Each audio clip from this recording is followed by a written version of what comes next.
अस्सलाम वालेकुम स्टूडेंट्स। इस वीडियो में हम वर्जीनिया वुल्फ के लिखे हुए एक बहुत ही बेहतरीन novel To the Lighthouse की समरी पढ़ेंगे।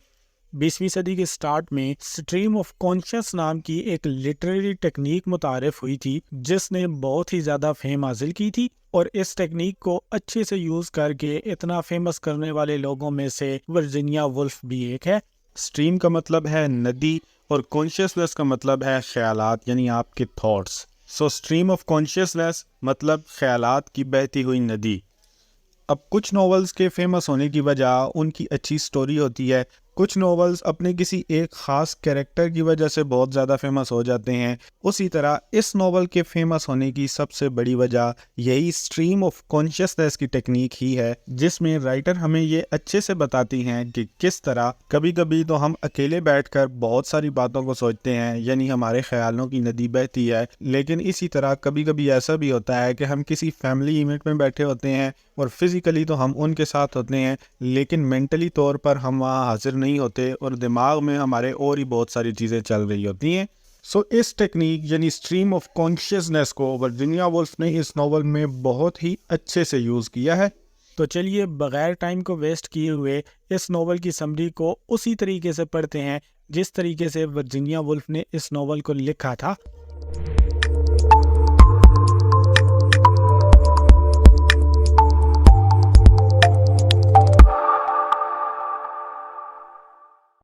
1913 की गर्मियां चल रही हैं और स्कॉटलैंड के वेस्ट साइड पे जो बहुत सारे जजीरे हैं, उन जजीरों में से एक जजीरा जिसका नाम आयल ऑफ स्काई है, उस जजीरे पर 10 लोगों की एक फैमिली ने अपना एक समर हाउस लिया हुआ है जहाँ पे वो गर्मियों की छुट्टियाँ गुजारने के लिए आई हुई है। ये रैमसे फैमिली है जो कि हर साल गर्मियों की छुट्टियां गुजारने के लिए अपने इस समर हाउस में आती है, और यहाँ हर साल आने की वजह से यहाँ इस टाउन में से ही कुछ लोग इनके दोस्त बन चुके हैं, जो कि जब भी ये फैमिली इस समर हाउस में रहने के लिए आती है इनके पास एज ए गेस्ट आ जाते हैं और सब साथ मिल के वक्त गुजारते हैं। 10 लोगों की इस फैमिली में 2 मियाँ बीवी हैं, मिस्टर रैमसे और मिसेस रैमसे। 4 उनके बेटे हैं जिनमें सबसे बड़ा एंड्रयू रैमसे, फिर जैस्पर रैमसे और रॉजर रैमसे, और फिर सबसे छोटा जेम्स रैमसे जिसकी उम्र सिर्फ 6 साल है। इसी तरह उनकी 4 बेटियां हैं जिनमें सबसे बड़ी प्रू रैमसे, फिर नैन्सी एंड रोज, और लास्ट में सबसे छोटी बेटी कैम रैमसे। इन 10 लोगों की फैमिली के अलावा इनके इस समर हाउस में फ़िलहाल इनके पास 6 गेस्ट ठहरे हुए हैं। एक मिस्टर रैमसे का स्टूडेंट चार्ल्स टेंसले, दूसरा एक पोइट ऑगस्टस कारमाइकल, एक मिस्टर रैमसे का पुराना दोस्त विलियम बैंकीज, एक फीमेल पेंटर लिली ब्रिस्को, एक टॉम बॉय मिंटा डोयल, और एक सीधा सादा सा बंदा पॉल रेले। नॉवल का आगाज कुछ इस सीन से होता है कि उस समर हाउस के ड्राइंग रूम में मिस्टर रैमसे खड़े हैं चार्ल्स रैमसे के साथ। मिस्टर रैमसे एक मेटाफिजिकल फिलोसोफर हैं जो कि कुछ ऐसा लिखना चाहते हैं, कुछ ऐसा करना चाहते हैं कि जिसके बाद उनको काफ़ी लंबे अरसे तक याद रखा जाए और जल्दी ही उनको भुला ना दिया जाए। चार्ल्स टेंसले उनका स्टूडेंट है। साथ ही उसी रूम में मिसेस रैमसे जेम्स के साथ बातें कर रही हैं। मिसेस रैमसे एक हाउसवाइफ हैं और एक बहुत ही नेक दिल खातून है जो इस बात पर बिलीव करती हैं कि औरतों की ज़िंदगी यही है कि वो शादी करके उसके बाद अपने हस्बैंड्स के लिए अपनी ज़िंदगी को वक्फ कर दें। जबकि जेम्स एक सिर्फ 6 साल का छोटा सा लड़का है जो कि एक मैगजीन से पिक्चर्स काटने में लगा हुआ है। साथ ही उसी रूम में इनकी 3 बेटियां आपस में खेल रही हैं। अब इस आयल ऑफ स्काई से सामने वाले जो जजीरा है, उस जजीरे पर एक लाइट हाउस बना हुआ है जो कि इनके घर से नजर आता है। तो उस लाइट हाउस को देखकर जेम्स अपनी माँ को बोलता है कि उसे भी उस लाइट हाउस पर जाना है, जिसके जवाब में मिसेस रैमसे उसको बोलती हैं, "Yes, of course, if it is fine tomorrow," said Mrs. Ramsay, "but you'll have to be up with the lark," she added. ये लाइन इस नावल की पहली लाइन है, यानी इस लाइन से ये नावल स्टार्ट हो रहा है जहाँ पे मिसेस रैमसे अपने बेटे को अश्योर करा रही हैं कि हाँ क्यों नहीं, कल हम ज़रूर जाएंगे, लेकिन अगर मौसम अच्छा हुआ तो, लेकिन उसके लिए तुम्हें सुबह जल्दी उठना पड़ेगा। अब मिसेस रैमसे की ये बात सुनकर मिस्टर रैमसे खिड़की से बाहर देखते हैं और बोलते हैं कि मौसम कल अच्छा नहीं होगा। अपने बाप की ये बात सुनकर जेम्स को लगता है कि अगर उसके पास कोई छुरी वगैरह होती ना तो वो अपने बाप की छाती में गाड़ देता। अब एक छोटे से बच्चे का अपने बाप के बारे में इस तरह का सोचना ये दिखाता है कि शायद मिस्टर रैमसे एक अच्छे फादर नहीं बन पा रहे हैं और अपने बच्चों के साथ अपना लव शो नहीं करते। बहरहाल मिसेस रैमसे मिस्टर रैमसे को बोलती हैं कि ज़रूरी तो नहीं कि कल भी मौसम ख़राब ही रहे, हो सकता है कल मौसम अच्छा हो जाए और मुझे उम्मीद है कि कल मौसम अच्छा हो जाएगा। लेकिन मिसेस रैमसे की इस बात पर चार्ल्स टेंसले बीच में बोल पड़ता है और अपने उस्ताद के साथ एग्री करते हुए कहता है कि मिस्टर रैमसे ठीक बोल रहे हैं, कल मौसम अच्छा नहीं होगा। रैमसेस की बेटियां जो कि आपस में खेल रही होती हैं वो टेंसले की तरफ हकारत से देखती हैं और आपस में बड़बड़ाने लगती हैं, जिस पर मिसेस रैमसे उन तीनों को घूरती हैं जैसे कि ये कह रही हों कि बड़ों के बारे में इस तरह की बातें नहीं करते। और इसके साथ ही ये सीन ख़त्म हो जाता है। अब लंच के बाद मिसेस रैमसे टेंसले को बोलती हैं कि मैं टाउन जा रही हूँ एक काम से, अगर तुम्हें मेरे साथ आना है तो तुम आ सकते हो। जिस पर टेंसले मान जाता है। घर से बाहर निकलते हुए उनकी मुलाकात ऑगस्टस कारमाइकल से होती है, जो कि एक पोइट है और नशा करता है, यानी ओपियम ईटर है। कारमाइकल को मिसेस रैमसे पूछती हैं कि अगर तुम्हें कुछ चाहिए तो तुम मुझे बता दो, हम दोनों टाउन जा रहे हैं, आते हुए तुम्हारे लिए ले आएंगे। लेकिन कारमाइकल मिसेस रैमसे को रूडली जवाब देता है कि उसे कुछ नहीं चाहिए। इसके बाद मिसेस रैमसे और टेंसले टाउन की तरफ निकल पड़ते हैं। रास्ते में मिसेस रैमसे टेंसले को बताती हैं कि ऑगस्टस कारमाइकल एक बहुत ही अच्छा पोएट और एक बहुत ही अच्छा इंसान था, लेकिन इसे इसकी शादी ने ख़राब कर दिया है। बीवी इसको बिल्कुल भी अच्छी नहीं मिली और इसी की वजह से उसकी ज़िंदगी और उसकी पोइट्री दोनों ख़राब हो चुकी हैं। हालांकि बीवियों का तो फ़र्ज़ होता है कि वो अपने हस्बैंड की मदद करें, लेकिन वो पता नहीं कैसी है, उसने उल्टा कारमाइकल की लाइफ को ख़राब ही किया हुआ है।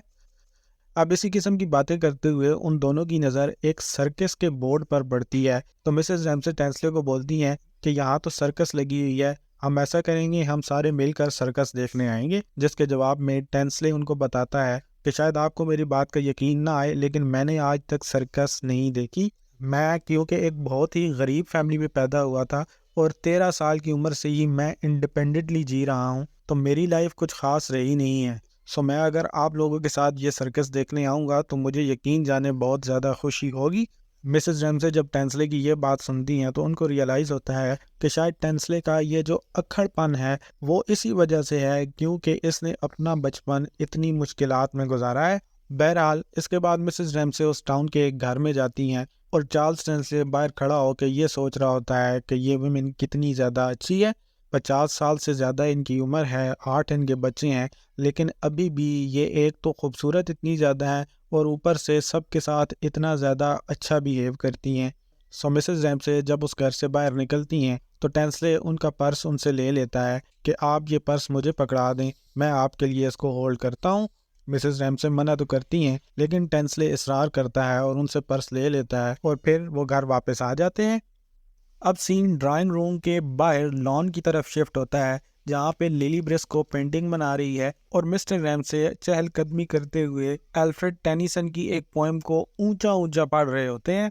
इस हाउस का एक और गेस्ट विलियम बैंकीज लिली ब्रिस्को के पास आता है, जो कि मिस्टर रैमसे का एक पुराना दोस्त है। लेकिन अब मिस्टर रैमसे की और विलियम बैंकीज की इतनी ज्यादा दोस्ती नहीं रही है और उनमें थोड़ी दूरियां आ चुकी हैं। बैंकीज लिली ब्रिस्को का भी एक बहुत ही अच्छा दोस्त है और टाउन में दोनों का घर नज़दीक नज़दीक ही है। बैंकीज आके लिली को बोलता है कि चलो वॉक करते हैं। लिली, जो कि मिसेस रैमसे और जेम्स की पोर्ट्रेट बना रही थी, जो कि उससे सही से नहीं बन पा रही थी और थकी हुई थी, वो बैंकीज की ये बात मान जाती है और ख़ुद को थोड़ा सा रेस्ट देने के लिए बैंकीज के साथ वॉक करने लग जाती है। वॉक करते हुए बैंकीज लिली को बताता है कि मिस्टर रैमसे के साथ उसकी कितनी अच्छी यारी रही है पुराने वक्तों में, लेकिन अब मिस्टर रैमसे के साथ उसकी दोस्ती कुछ इतनी अच्छी नहीं रही क्योंकि मिस्टर रैमसे बहुत ही ज़्यादा इंट्रोवर्ट हो चुके हैं। वो हर वक्त अपने काम के ही बारे में सोचते रहते हैं और कभी कभी तो अपने काम के बारे में सोचते हुए इतने ज़्यादा परेशान हो जाते हैं कि फिर किसी न किसी और को उन्हें हौसला देना पड़ता है कि आपका काम बहुत अच्छा है, आप ज़्यादा टेंशन ना लो। इस पर लिली बैंकीज को बोलती है कि अपने काम के बारे में सोचना तो अच्छी ही बात है ना, इसमें कोई बुराई तो नहीं है। अगर कोई बंदा कुछ अच्छा या कुछ बड़ा करना चाहता है तो लाजमी बात है उसके बारे में तो वो सोचता रहेगा। अब ये सब बातें करते हुए वो लॉन से थोड़ा आगे निकल आते हैं और फिर एक गन फायर की आवाज़ आती है, तो दोनों समझ जाते हैं कि जैस्पर बर्ड्स का शिकार कर रहा है। दोनों वापस लॉन की तरफ आ जाते हैं और जब लॉन में वापस आते हैं तो मिस्टर रैमसे अभी तक उस पोएम को ऊंचा ऊंचा पढ़ रहे होते हैं वो दोनों थोड़ा हैरानी के साथ मिस्टर रैमसे को देखते हैं और मिस्टर रैमसे की जब नज़र उन दोनों पर पड़ती है कि ये दोनों मेरी ही तरफ देख रहे हैं तो उनको थोड़ी सी एम्बेरसमेंट फील होती है, लेकिन वो अपनी एम्बेरसमेंट को शो नहीं करते बट अपनी पोम को उस तरीके से पढ़ना छोड़ देते हैं और अपनी आवाज़ को थोड़ा सा स्लो डाउन कर लेते हैं। उधर ड्राइंग रूम में बैठी हुई मिसेस रैमसे जुराबों का जोड़ा कंप्लीट करती है और जेम्स के पाँव के साथ उनको मैच करके देखती है कि कहीं ये बड़ा या छोटा तो नहीं है। तो मिसेस रैमसे को रियलाइज़ होता है कि ये बहुत ही ज़्यादा छोटा है और उस लाइट हाउस के कीपर के बेटे को पूरा नहीं होगा। तो वो उसको साइड पे रख देती हैं और उससे थोड़ा सा बड़ा जुराबों का जोड़ा बुनने लग जाती हैं। उधर मिस्टर रैमसे जब लॉन में टहलते टहलते खिड़की के सामने से गुजरते हैं और अपनी बीवी को जुराबों का जोड़ा बुनते हुए देखते हैं और उससे रीज़न पूछते हैं, तो मिसेस रैमसे जब उनको बताती है कि ये उस लाइट हाउस के कीपर के बेटे के लिए बुन रही हैं, तो मिस्टर रैमसे थोड़ा सा गुस्सा कर जाते हैं और अपनी बीवी को बोलते हैं कि ये क्या बकवास है, तुम्हें मौसम नज़र नहीं आ रहा कि किस तरह का है, एम फजूल में मेहनत कर रही हो तुम। ये कहकर मिस्टर रैमसे अपनी चहलकदमी को कंटिन्यू करते हैं और आगे बढ़ जाते हैं। यहाँ पे मिस्टर रैमसे अपनी एक फ़िलासफ़ी के बारे में सोचते हैं। अगर ह्यूमन थॉट को इंग्लिश अल्फ़ाबेट के साथ कंपेयर किया जाए तो ह्यूमन थॉट्स की डेवलपमेंट ए से लेकर जेड तक होती है और इस जेड को सिर्फ चंद ही लोग अचीव कर पाते हैं, शेक्सपियर जैसे लोग। मेरे जैसे लोग इस जेड को अचीव करने की कोशिश तो करते हैं, लेकिन मैं भी अभी तक सिर्फ और सिर्फ क्यू तक ही पहुंचा हूं और मुझे आगे आर तक पहुंचने के लिए अभी और बहुत ज़्यादा मेहनत करनी है और जेड तक तो मैं शायद पूरी ज़िंदगी भी ना पहुंच पाऊं। अब ये सब सोचकर मिस्टर रैमसे फिर से अफसरदा हो जाते हैं कि उन्हें बहुत ही जल्द बुला दिया जाएगा और वो कुछ भी ऐसा काम नहीं कर पाएंगे जिसके तहत उनको याद रखा जाए। लेकिन फिर उनकी नज़र कुछ पत्थरों पर पड़ती है तो उनको ख्याल आता है कि ये जो पत्थर हैं पता नहीं कौन से ज़माने से यहीं पे पड़े हुए हैं और शायद पता नहीं कब तक ये यहीं पे पड़े रहें। शेक्सपियर जिसको कि हम अभी याद करते हैं, शायद एक टाइम ऐसा भी आए कि शेक्सपियर को कोई याद ना करे या शायद पूरी की पूरी दुनिया ख़त्म हो जाए, लेकिन ये पत्थर तब भी शायद ऐसे ही पड़ा हो। तो फिर इस पत्थर की वैल्यू तो शेक्सपियर जैसे लोगों से भी ज़्यादा हुई। लेकिन इस ख्याल के बावजूद भी मिस्टर रैमसे की टेंशन कम नहीं होती और वो चहलकदमी छोड़ के अंदर अपनी बीवी के पास चले जाते हैं। अंदर ड्राइंग रूम में मिसेस रैमसे अब जुराबों का जोड़ा नहीं बुन रही, क्योंकि मिस्टर रैमसे की डांट सुनने के बाद उन्होंने वो रख दिया था और अब मिसेस रैमसे अपने छोटे बेटे जेम्स को एक स्टोरी सुना रही हैं। मिस्टर रैमसे जाके उधर ही बैठ जाते हैं और अपने फादर की प्रेजेंस जेम्स को इरिटेट करती है कि अच्छा भला मैं अपनी माँ से स्टोरी सुन रहा था, ये बंदा बीच में क्यों आ गया। बहरहाल मिसेस रैमसे मिस्टर रैमसे से उनकी परेशानी की वजह पूछती हैं तो मिस्टर रैमसे उन्हें बताते हैं कि मैं एक फेलियर से ज़्यादा कुछ भी नहीं हूँ। मैंने अपनी ज़िंदगी में मेहनत तो बहुत ज़्यादा की है, लेकिन कुछ भी ऐसा प्रोड्यूस नहीं कर सका जिसकी वजह से मुझे याद रखा जाए। मुझे कोई भी नहीं याद रखेगा। उनकी बीवी उनको हौसला दिलाती है कि आपका काम बहुत अच्छा है और आप ऐसी ही मेहनत करते रहो, आप कुछ ना कुछ ज़रूर ऐसा प्रोड्यूस करोगे जो कि एवर लास्टिंग होगा। अब टेंसले को ही देख लो, आप उसको आप पर और आपके काम पर कितना ज़्यादा भरोसा है। इसी तरह टेंसले जैसे और भी बहुत होंगे जिनको आप पर और आपके काम पर भरोसा है। आप बस अपने काम को कंटिन्यू रखो और इस तरह की टेंशन्स को अपने करीब ना आने दो। नेज़ ये कि मिस्टर रैमसे अपनी बीवी की इतनी अच्छी बातें सुनकर थोड़ा सा हौसला उनका बुलंद होता है और फिर वो दोबारा से लॉन में चले जाते हैं चहलकदमी के लिए। इधर मिस्टर रैमसे दोबारा से जेम्स को अपनी स्टोरी सुनाना कंटिन्यू कर देती हैं, लेकिन उनके माइंड में साथ साथ ये चल रहा होता है कि उनका हस्बैंड उन पर कितना ज़्यादा डिपेंडेंट है। कहीं कोई और इस तरह से उनके हस्बैंड को इस हालत में देखेगा और जिस तरह से मैं उनका हौसला बढ़ाती हूँ, ये सीन अगर कोई और देखेगा तो शायद वो मुझे मिस्टर रैमसे से ज़्यादा अफसल समझने लग जाए, क्योंकि मैं अगर मिस्टर रैमसे का हौसला इतना ज़्यादा बार बार ना बढ़ाऊँ जो कि उन्हें ज़रूरत है, तो शायद मिस्टर रैमसे अपना वर्क कंटिन्यू ही ना करें। उधर मिस्टर रैमसे लॉन में खड़े खड़े जब खिड़की के थ्रू अपनी बीवी और अपने बच्चे को देखते हैं तो उनको रियलाइज़ होता है कि भले ही उन्होंने कुछ भी एवर लास्टिंग या कुछ भी बड़ा कारनामा नहीं किया, लेकिन उनकी ज़िंदगी फिर भी बहुत अच्छी चल रही है, क्योंकि उनके पास एक इतनी अच्छी बीवी है और इतनी अच्छी फैमिली है। सो खुश रहने के लिए इतना काफ़ी होता है।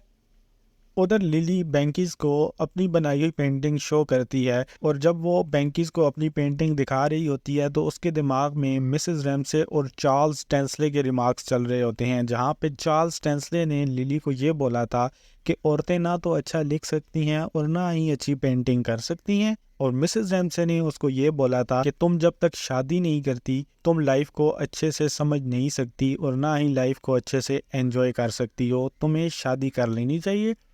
अब टेंसले की बात लिली को क्यों बुरी लगी वो तो वाज़ह है क्योंकि उसके रिमार्क्स थे ही ऐसे, लेकिन मिसेस रैमसे की बात लिली को इसलिए बुरी लगी थी क्योंकि लिली शादी नहीं करना चाहती थी। लिली किसी भी मर्द पर डिपेंड हो के अपनी लाइफ नहीं गुजारना चाहती थी और इंडिपेंडेंट रहना चाहती थी। बहरहाल लिली के ये थॉट्स चल ही रहे होते हैं कि अंदर ड्राइंग रूम में बैठी मिसेस रैमसे बाहर लॉन में खेल रही कैम को आवाज़ देकर बोलती हैं कि मिंटा डॉयल, पॉल रेले और एंड्रयू जो कि बीच पर गए हुए थे वो लोग बीच से वापस आए हैं या अभी तक नहीं आए, जिस पर कैम मिसेस रैमसे को जवाब देती है कि नहीं, वो लोग अभी तक नहीं आए। मिसेस रैमसे को ये सुनकर थोड़ी सी खुशी भी होती है क्योंकि उन्हें लगता है कि शायद उनका बनाया हुआ प्लान सक्सेसफुल हो गया है। मिसेस रैमसे क्योंकि शादी के बहुत ज़्यादा हक में थी इसलिए उन्होंने ही पॉल एंड मिंटा को बीच पर भेजा था और पॉल को कायल किया था कि वो मिंटा को प्रपोज करे। सो मिसेस रैमसे इसी वजह से इस बात पर खुश होती हैं कि उनके वहाँ इतनी देर लग जाने का यही रीज़न हो सकता है कि पॉल ने मिंटा को प्रपोज कर दिया होगा।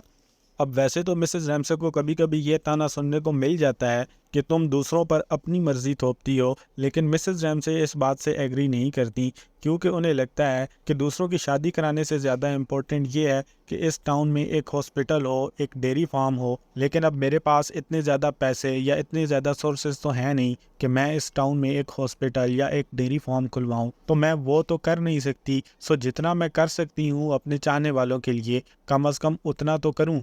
जब मेरे बच्चे सारे के सारे बड़े हो जाएंगे तो मैं ज़रूर कोशिश करूंगी कि इस टाउन में एक हॉस्पिटल और एक डेयरी फार्म भी खुलवाऊँ। बहरहाल मिसेस रैमसे जेम्स को जो स्टोरी सुना रही होती हैं उस स्टोरी को वो ख़त्म करती हैं और उसके बाद उनका कुक मिल्ड्रेड आके जेम्स को ले जाता है ताकि वो अपने कमरे में जाके सो जाए। अब जब वो जेम्स को लेके जा रहा होता है तो जेम्स की आंखों में जब मिसेस रैमसे देखती हैं तो उन्हें जेम्स की आंखों में वही लाइट हाउस पे जाने वाला सवाल नज़र आता है और मिसेस रैमसे अफसुर्दा हो जाती हैं कि उनके बेटे के दिमाग में अभी भी वो लाइट हाउस की ट्रिप ही चल रही है और अगर ये कल लाइट हाउस पर नहीं जा पाया तो इसका अफसोस इसको शायद पूरी ज़िंदगी रहे। मिसेस रैमसे सोचती हैं कि आखिर खुदा ने ऐसी दुनिया बनाई ही क्यों जिसमें खुशियाँ इतने कम टाइम के लिए आती हैं और गम जब आते हैं तो वो इतने लंबे टाइम के लिए रहते हैं। अब मिसेस रैमसे जब इन्हीं सब सोचों में गुम होती है तो मिस्टर रैमसे चहलकदमी करते हुए दोबारा से खिड़की के पास से गुजरते हैं और जब वो उस विंडो में से मिसेस रैमसे को देखते हैं और उनका अफसरदा चेहरा उनको नज़र आता है तो उन्हें अपनी बीवी पर काफ़ी ज़्यादा प्यार आता है। मिस्टर रैमसे का दिल करता है कि वो अंदर जाके अपनी बीवी के पास बैठे हैं, उससे बातें करें, लेकिन फिर मिस्टर रैमसे को ख्याल आता है कि हो सकता है ये मेरी ही वजह से परेशान हो, मैं भी तो अपनी बातों से इसको इतना ज़्यादा तंग कर देता हूँ। सो वो डिसाइड करते हैं कि मैं अंदर अपनी बीवी के पास नहीं जाऊंगा। लेकिन मिसेस रैमसे जो कि मिस्टर रैमसे को अपनी तरफ इस तरह से देखता हुआ महसूस कर लेती हैं, खुद ही बाहर अपने हस्बैंड के पास चली जाती हैं और फिर दोनों मियाँ बीवी बाजू में बाजू डालकर एक साथ चहलकदमी करने लग जाते हैं। अब दोनों मियाँ बीवी चहलकदमी करते हुए अपने बच्चों के बारे में बातें करते हैं। सबसे पहले तो वो प्रू के बारे में बातें करते हैं कि वो कितनी ज़्यादा खूबसूरत है और उसकी शादी की उम्र हो चुकी है वगैरह वगैरह। उसके बाद वो एंड्रयू को डिस्कस करते हैं जिसका फ्यूचर उन दोनों को बहुत ही ज़्यादा ब्राइट नज़र आ रहा होता है।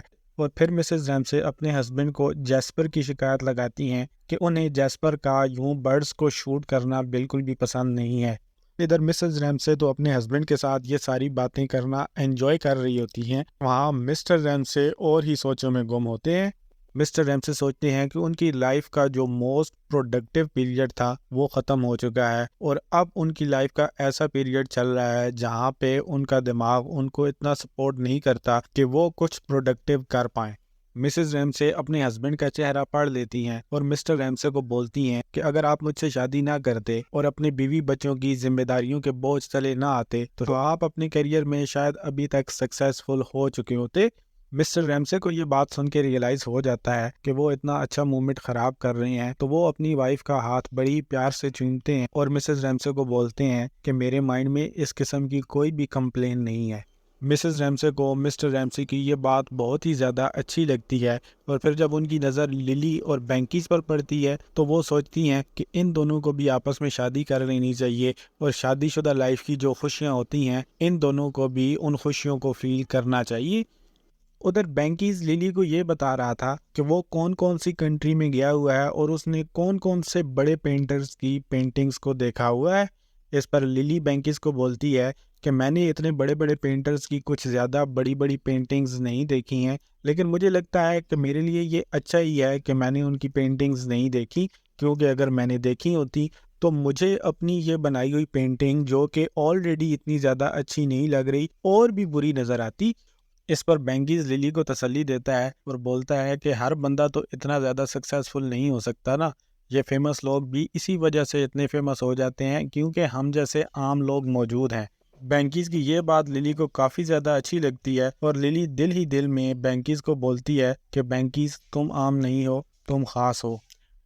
उसके बाद दोनों कपल आपस में मिलते हैं और मिसेस रैमसे जिस तरह से बैंकीज और लिली के साथ बातें करना शुरू करती है, लिली को समझ आ जाती है कि मिसेस रैमसे अब ये चाहती हैं कि मेरी और बैंकीज की आपस में शादी हो। बहरहाल मिसेस रैमसे डायरेक्टली ऐसा कुछ भी नहीं बोलती और अपनी बेटी प्रू को आवाज़ दे के उससे पूछती हैं कि कहीं नैन्सी भी पॉल एंड मिंटा के साथ बीच पर तो नहीं गई हुई, जिस पर प्रू अपनी मामा को जवाब देती है कि जी हाँ, नैन्सी भी उनके साथ ही गई है।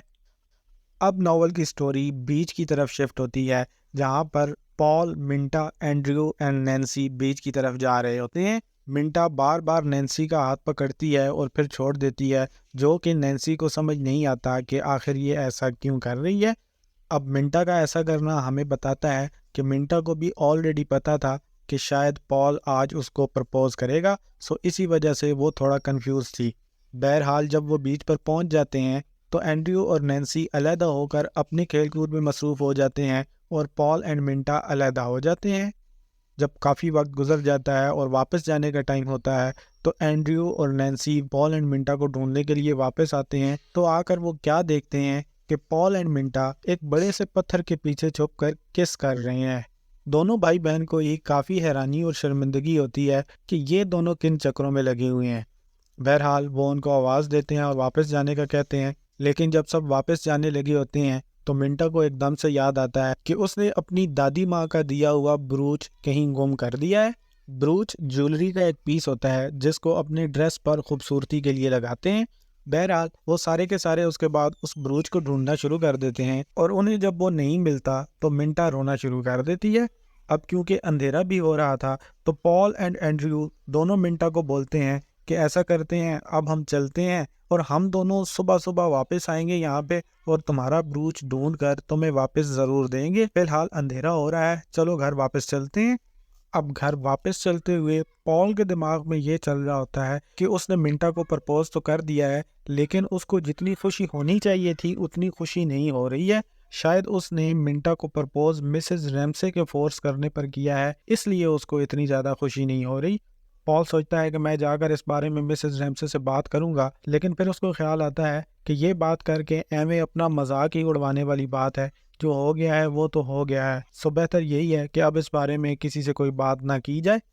अब सीन दोबारा से शिफ्ट होता है उस समर हाउस पर, जहाँ पर अपने बेडरूम में मिसेस रैमसे अपने बेटे जेस्पर और अपनी बेटी रोज के साथ अपनी ज्वेलरी को चूज कर रही होती हैं और उनसे मशवरा ले रही होती हैं कि रात को हमने अपने गेस्ट्स के साथ जो डिनर पार्टी अरेंज की हुई है उस डिनर पार्टी में मैं क्या पहन के जाऊं।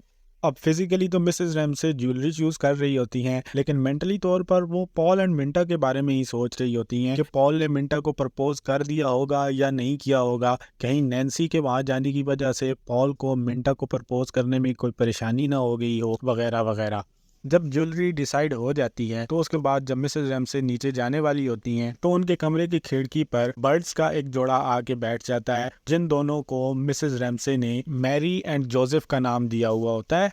मिसेस रैमसे उनको देखती हैं तो जैस्पर को बोलती हैं कि क्या तुम्हें लगता है कि इन दोनों का दिल करता होगा कि तुम इन दोनों को शूट करो।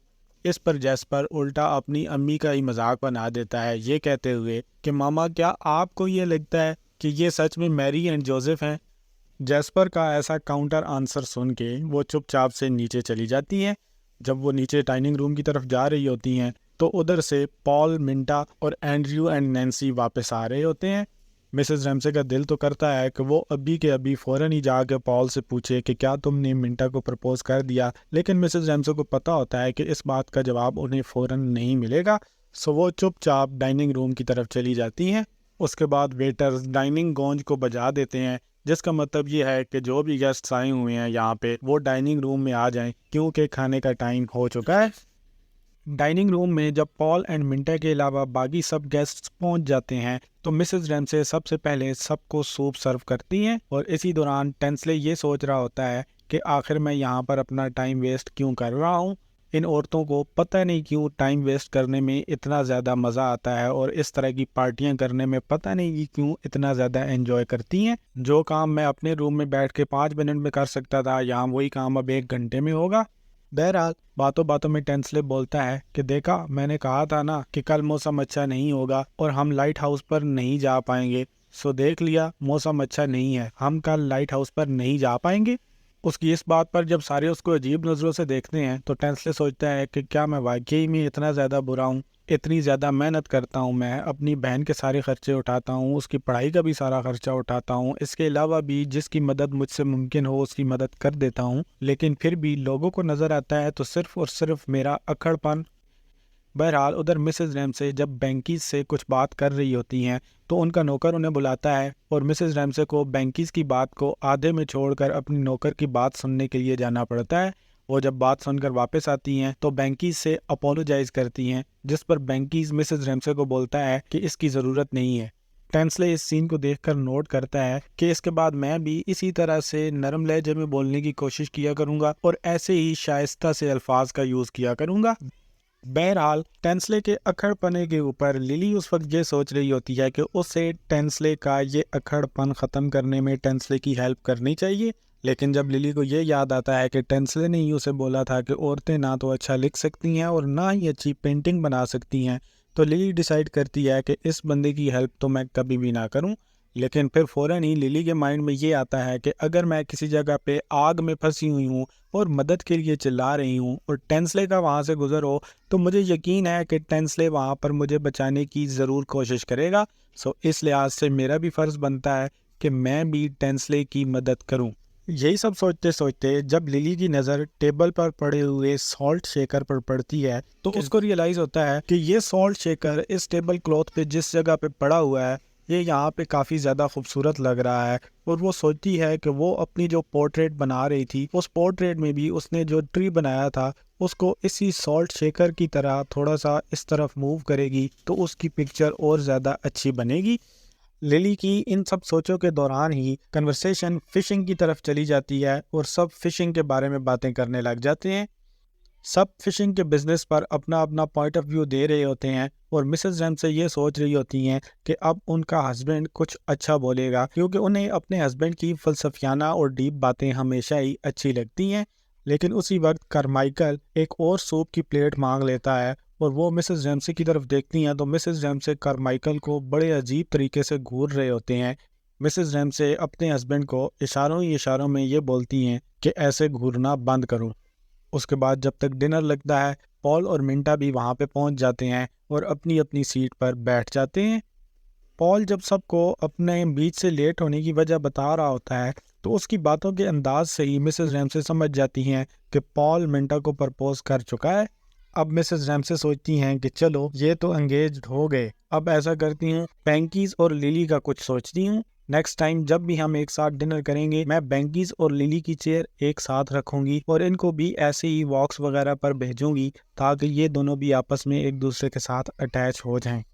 उधर कन्वर्सेशन जो कि अब लिटरेचर पे चल रही थी उसमें बैंकीज जब सर वॉल्टर स्कॉट के नॉवेल्स को प्रेज करता है तो टेंसले फौरन बोलता है कि आजकल कौन स्कॉट को पढ़ता है।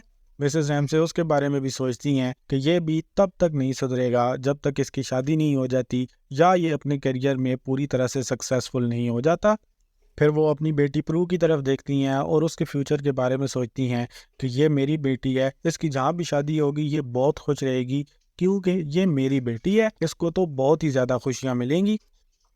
बहरहाल डिनर जब ख़त्म हो जाता है तो मिस्टर रैमसे अपनी प्यारी वाइफ के लिए एक पोएम सुनाते हैं और उस पोएम की आखिरी लाइन पर मिस्टर रैमसे अपनी वाइफ को ग्रेटिट्यूड पेश करने के लिए हल्का सा बाव भी करते हैं, यानी हल्का सा झुकते हैं। मिसेस रैमसे सबका शुक्रिया अदा करके टेबल से उठती हैं और बाहर जाने लगती हैं तो मिस्टर रैमसे उनके लिए दरवाज़ा खोलते हैं, जिस पर मिसेस रैमसे भी अपने हस्बैंड के लिए ग्रेटिट्यूड के तौर पर झुकती हैं। बाहर जाते हुए जब मिसेस रैमसे एक नज़र पीछे देखती हैं तो उनको रियलाइज़ होता है कि इतनी अच्छी जो डिनर पार्टी अभी हुई है ये ऑलरेडी एक पास्ट का इवेंट बन चुकी है और ये अब दोबारा कभी भी वापस नहीं आएगी। लेकिन मिसेस रैमसे खुश थी क्योंकि उन्हें लग रहा था कि आखिर उन्होंने कुछ तो ऐसा किया कि जो अब सबको काफ़ी लंबे टाइम तक याद रहेगा। डाइनिंग रूम से निकलकर मिसेस रैमसे सीधा जेम्स और कैम के रूम में जाती हैं, ये चेक करने के लिए कि बच्चे सो चुके हैं या नहीं। वहाँ जाके वो क्या देखती हैं कि दोनों के दोनों जाग रहे हैं और इस बात पर लड़ रहे हैं कि ये जो दीवार पर सूअर की खोपड़ी लटकी हुई है इसको हटाया जाए या नहीं। कैम को उस खोपड़ी से डर लग रहा होता है और कैम चाहती है कि उसको वहाँ से उतार दिया जाए, जबकि जेम्स को वो खोपड़ी अच्छी लग रही होती है और जेम्स चाहता है कि वो वहीं पे लटकी रहे। मिसेस रैमसे दोनों को प्यार करती हैं और फिर उस खोपड़ी के ऊपर एक चादर डाल देती हैं ताकि वो नज़र ना आए। इस पर कैम भी खुश हो जाती है क्योंकि अब उसे वो खोपड़ी डरा नहीं रही थी और जेम्स भी काम हो जाता है कि चलो कोई भी उस खोपड़ी को वहाँ से उतार नहीं रहा। जब मिसेस रैमसे कैम को सुला कर कमरे से बाहर जाने लगी होती हैं तो वही होता है जिसका उन्हें डर था, यानी जेम्स उनसे पूछ बैठता है कि मामा कल हम लाइट हाउस पर जा रहे हैं या नहीं। मिसेस रैमसे बड़े अफसोस के साथ जेम्स को बोलती हैं कि नहीं बेटा, हम कल लाइट हाउस पर नहीं जा पाएंगे। ये कहते हुए उनको अपने हस्बैंड और टेंसले से ज़्यादा अपने आप पर गुस्सा आता है कि मैंने क्यों अपने बच्चे के मन में झूठी उम्मीदें जगाई। अब इसकी ये उम्मीद जब टूटी है तो हो सकता है इसको ये चीज़ पूरी ज़िंदगी याद रहे। बहरहाल जब मिसेस रैमसे नीचे आती हैं तो देखती हैं कि Paul, Minta, Lily, Andrew and Prue सारे बीच की तरफ जा रहे होते हैं बाहर वॉक करने के लिए। मिसेस रैमसे का दिल करता है कि वो भी उनके साथ बाहर जाए, लेकिन मिसेस रैमसे उनके साथ नहीं जाती और अपने हस्बैंड के पास चली जाती है जो कि उस वक्त सिटिंग रूम में बैठे वाल्टर स्कॉट के ही एक नॉवल को पढ़ रहे होते हैं।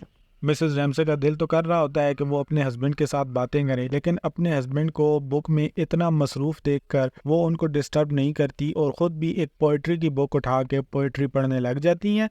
मिस्टर रैमसे का जब एक चैप्टर कंप्लीट होता है तो वो बुक को क्लोज करते हैं, जिसको देखते हुए मिसेस रैमसे भी अपनी बुक को बंद कर देती हैं और फिर मिस्टर रैमसे को बताती हैं कि पॉल और मिंटा अब एंगेज्ड हैं, जिस पर मिस्टर रैमसे हैरानी का इजहार नहीं करते और बताते हैं कि उनको पहले से ही एक्सपेक्टेड था कि ऐसा होगा। मिस्टर रैमसे अपनी बीवी की तरफ देखते हैं और सोचते हैं कि मेरी बीवी कितनी अच्छी और कितनी खूबसूरत है। मिस्टर रैमसे का दिल कर रहा होता है कि इस वक्त मिसेस रैमसे उनके साथ अपने प्यार का इजहार करे, जो कि मिसेस रैमसे ने अपनी पूरी लाइफ में कभी भी डायरेक्टली नहीं किया होता। मिसेस रैमसे जब अपने हस्बैंड की ऐसी लुक्स देखती हैं तो उनको भी रियलाइज़ हो जाता है कि उनका हस्बैंड अब ये चाहता है कि मैं उनसे अपने प्यार का इजहार करूं। मिसेस रैमसे क्योंकि इतनी फास्ट फॉरवर्ड नहीं थी सो वो डायरेक्टली अपने हस्बैंड को आई लव यू बोलने की बजाय उठती हैं, खिड़की से बाहर लाइट हाउस की तरफ देखती हैं और फिर मुस्कुरा कर अपने हस्बैंड को बोलती हैं कि आप सही कह रहे थे, कल मौसम वाकई में अच्छा नहीं होगा। अब ये बात करने के बाद मिसेस रैमसे को यकीन होता है कि मुझे डायरेक्टली आई लव यू बोलने की ज़रूरत नहीं है, मेरे हस्बैंड को ऑलरेडी पता है कि मैं उनसे कितना ज़्यादा प्यार करती हूँ। और ये बात थी भी सच। मिस्टर रैमसे के लिए उनकी बीवी की ये स्माइल और ये बात काफ़ी थी ये जानने के लिए कि उनकी बीवी उनसे बहुत ज़्यादा प्यार करती है। अब इसी के साथ इस नावल का ये पहला पार्ट द विंडो ख़त्म हो जाता है और अगला पार्ट शुरू होता है। अब इस नावल के दूसरे पार्ट का नाम है टाइम पासेस और ये टाइम पासेस का मतलब यही है कि नावल के इस पार्ट में टाइम बहुत तेज़ी के साथ गुजरता है। एंड्रयू, प्रू, लिली और पॉल एंड मिंटा जो बाहर वॉक पर गए हुए थे वो वॉक से वापस आते हैं और अपने अपने कमरे में जाकर लाइट्स ऑफ कर देते हैं और पूरे घर में सिर्फ एक ही जगह पे रोशनी होती है और वो है कारमाइकल का कमरा, जहाँ पे वो मोमबत्ती की रोशनी में वर्जिल को पढ़ रहा होता है और फिर वो भी अपनी किताब को बंद करता है और मोमबत्ती को फूंक मार के बुझा देता है, जिससे पूरा का पूरा घर अंधेरे में डूब जाता है।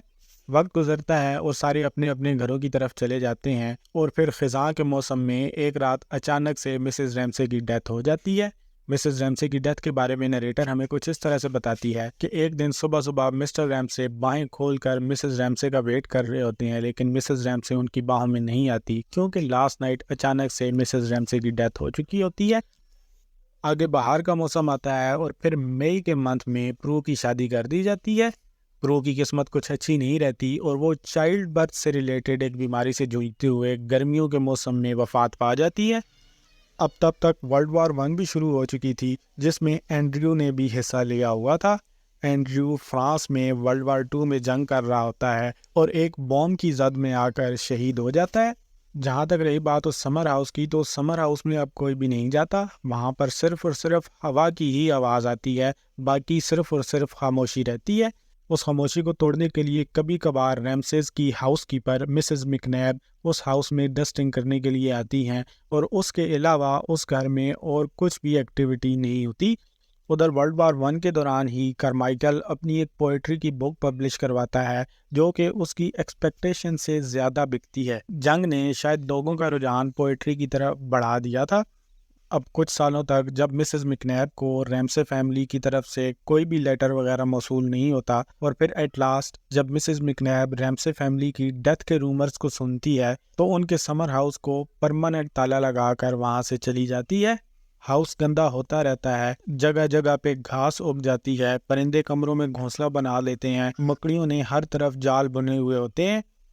अब इसी असना में रैमसे फैमिली के पिछले स्टे के ठीक 10 साल के बाद मिसेस मिकनैब को अचानक से रैमसे फैमिली का एक लेटर मसूल होता है जिसमें वो मिसेस मिकनैब को इन्फॉर्म करते हैं कि हम इस समर हाउस में दोबारा से आ रहे हैं, आप इस समर हाउस को अच्छी तरह से क्लीन कर दें। मिसेस मिकनैब को जब ये लेटर मसूल होता है वो उस टाउन की एक और बंदी को भी अपने साथ लगाती हैं और फिर बड़ी ही मेहनत के साथ सारे के सारे घर को बिल्कुल पहले जैसा कर देती हैं। रैमसे फैमिली दोबारा से समर हाउस में पहुंचती है और उनके पीछे पीछे लिली ब्रिस्को और ऑगस्टस कारमाइकल भी उस घर में आ जाते हैं। कारमाइकल घर को देखने के बाद ये सोचता है कि इस घर में तो कुछ भी नहीं बदला, यहाँ तो सब कुछ वैसा का वैसा ही है जैसा 10 साल पहले था। उधर लिली भी अपनी सोचों में गुम लहरों का शोर सुनते सुनते सो जाती है। सुबह जब लिली की आंख खुलती है और लिली बेड पर बैठती है तो नॉवल का ये वाला हिस्सा टाइम पासेस उसी पॉइंट पे ख़त्म हो जाता है। इसके अगले पार्ट का नाम लाइट हाउस है जिसमें टाइम दोबारा से पहले पार्ट की ही तरह स्लो स्लो चलता है। अब इस नॉवल के तीसरे पार्ट लाइट हाउस का आगाज होता है लिली से जो कि ब्रेकफास्ट कर रही होती है। ब्रेकफास्ट करते करते उसको अचानक से याद आता है कि वो 10 साल पहले मिसेस रैमसे और जेम्स की एक पिक्चर बना रही थी जो कि उसने अधूरी ही छोड़ दी थी और उस पिक्चर को इसने आज तक कंप्लीट नहीं किया। लिली सोचती है मैं उसी सेम पिक्चर को आज जाके कंप्लीट करती हूँ। उधर से नैन्सी आ जाती है और नैन्सी उससे पूछती है कि लाइट हाउस पर जा रहे लोगों के लिए क्या भिजवाऊँ। लिली उसको उसकी बात का जवाब नहीं देती और इग्नोर करते हुए लिली उठकर लॉन में चली जाती है और वहाँ जाके अपना कैनवस वगैरह सेट करती है और जो पेंटिंग उसने 10 साल पहले अधूरी छोड़ दी थी उसको दिमाग में वापस लाने की कोशिश करती है ताकि वो उसी पेंटिंग को दोबारा से बना सके।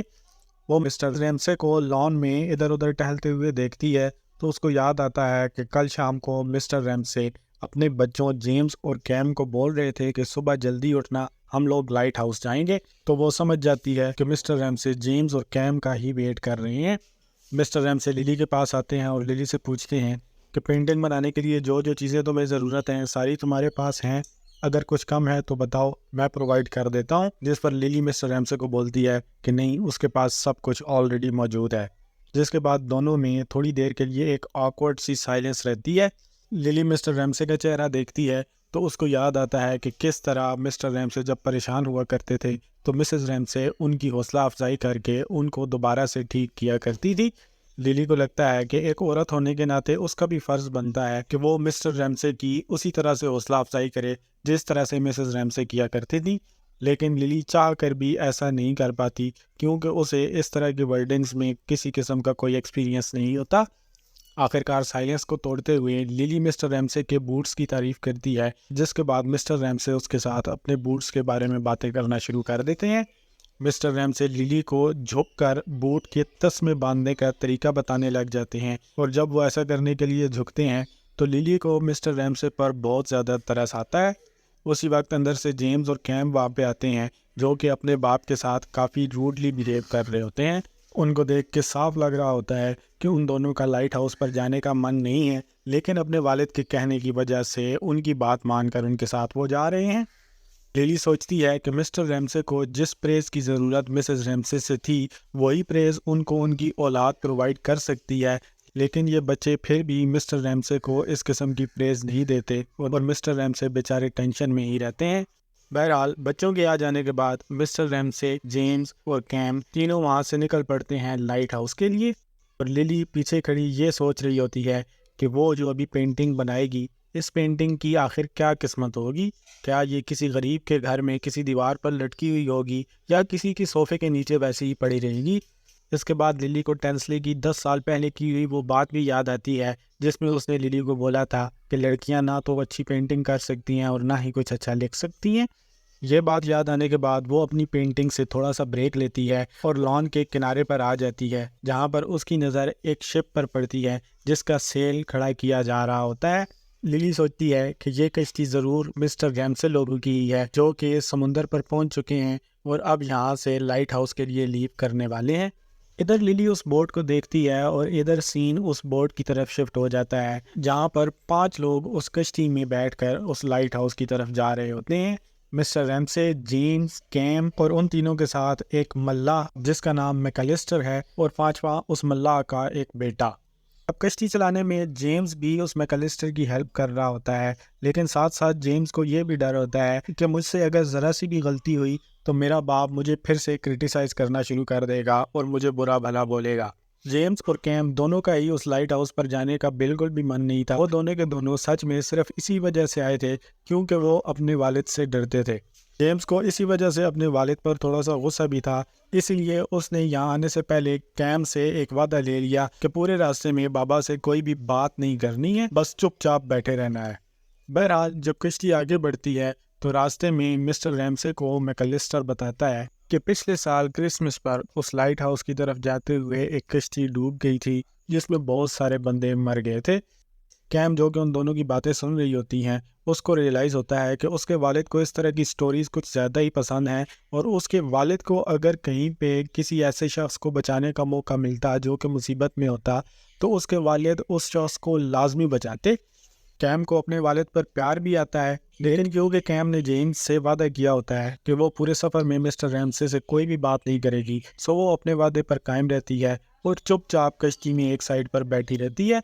लेकिन जब मिस्टर रैमसे खुद कैम से बात करते हैं और कैम से पूछते हैं कि तुम्हारे पपी की वहाँ पर कौन हिफाजत कर रहा है, तो कैम ना चाहते हुए भी मिस्टर रैमसे को जवाब देती है, लेकिन बड़े रूखे अंदाज में, कि उसको जैस्पर देख रहा है। मिस्टर रैमसे भी समझ जाते हैं कि उसकी बेटी का बात करने का कुछ ज़्यादा मूड नहीं है, तो वो भी अपनी बुक खोलकर कश्ती में एक साइड पर बैठकर बुक को पढ़ने लग जाते हैं। सीन दोबारा से लिली पर शिफ्ट होता है, जो कि लॉन के किनारे पर खड़ी मिस्टर रैमसे की बोट को आगे बढ़ते हुए देख रही होती है। लिली वहाँ पर पॉल और मिंटा के बारे में सोचती है, इस दफ़ा आखिर वो दोनों क्यों नहीं आए। उसको याद आता है कि लास्ट ईयर वो उनसे मिली थी और उन दोनों की शादी अब टूट चुकी है, लेकिन वो दोनों फिर भी अभी तक अच्छे दोस्त हैं। फिर उसका ख्याल बैंकीज़ की तरफ जाता है कि किस तरह मिस्टर रैमसे ये चाहती थी कि मैं और बैंकीज़ आपस में शादी कर लें, लेकिन हमने ऐसा नहीं किया और हम 10 सालों से अभी तक भी एक बहुत ही अच्छे दोस्त हैं और अच्छे रिलेशन में हैं।